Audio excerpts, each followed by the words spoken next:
Video ini dipersembahkan oleh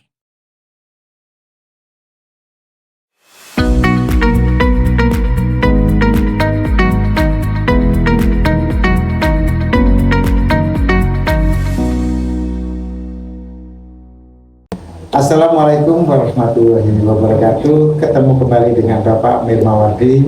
Di sini saya mengajar kelas 12. Materi yang kita ajarkan pada pertemuan kali ini yaitu KD 3.2, yaitu pola keruangan desa dan kota. Di mana sebelum membahas tentang pola keruangan desa dan kota, di sini sesuai dengan tujuan pembelajaran, yaitu juga sesuai dengan indikator TP karena kita pakai kurikulum Merdeka. Mohon perhatiannya kepada anak-anak semua, semoga nanti materi ini bisa bermanfaat untuk kita semuanya.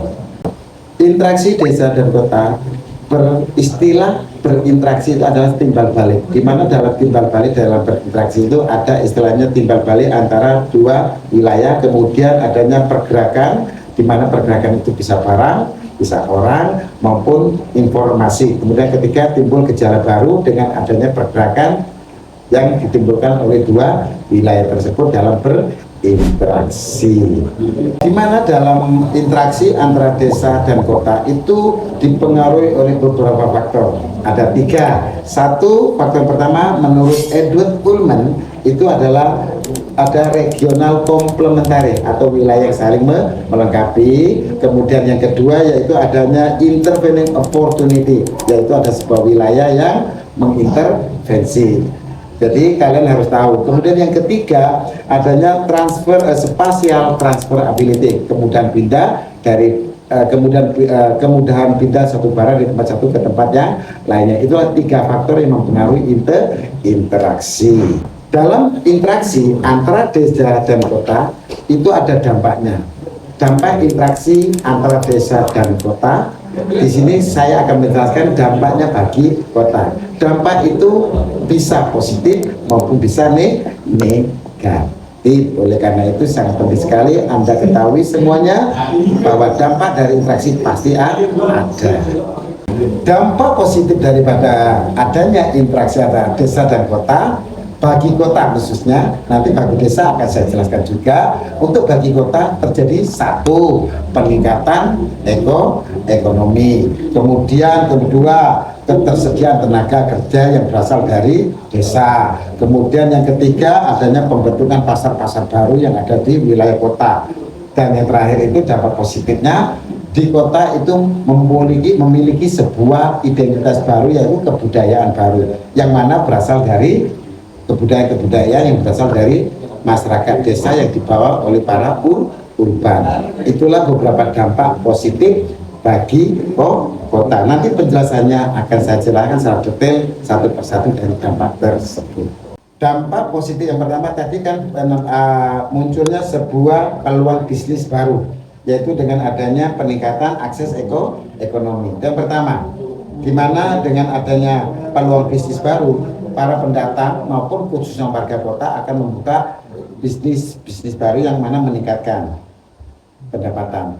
Dengan meningkatnya pendapatan dari para urban atau warga kota, pemerintah kota juga memberikan akses yang baik, terutama akses perbankan maupun ekonomi. Sehingga dengan adanya akses tersebut, banyak masyarakat para urban itu mudah untuk menyalurkan hasil pendapatannya untuk disimpan. Oleh karena itu, maka pemerintah kota akan menyediakan peningkatan pelayanan supaya apa? Orang-orang para urban dapat menyimpan hasilnya sehingga terjadi peningkatan pendapatan.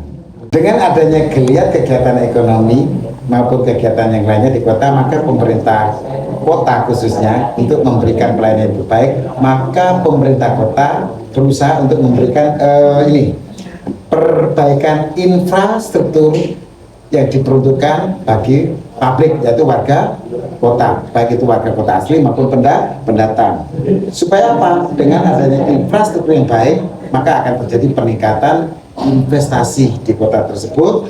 Kemudian juga meningkatkan pelayanan kepada masyarakat. Kemudian yang ketiga itu setelah peningkatan layanan kepada masyarakat, otomatis masyarakat itu akan kesehatannya maupun kehidupannya terjadi peningkatan namanya kualitas hidup dari warga kota. Jadi kesimpulannya bahwa dalam interaksi desa dan kota itu perlu adanya suatu pengelolaan yang signifikan, yang bagus dalam interaksi desa dan kota, supaya apa? Anak-anak harus tahu semuanya bahwa dalam pengelolaan interaksi kota itu adalah pengelolaan interaksi antara desa dan kota untuk berkelanjutan.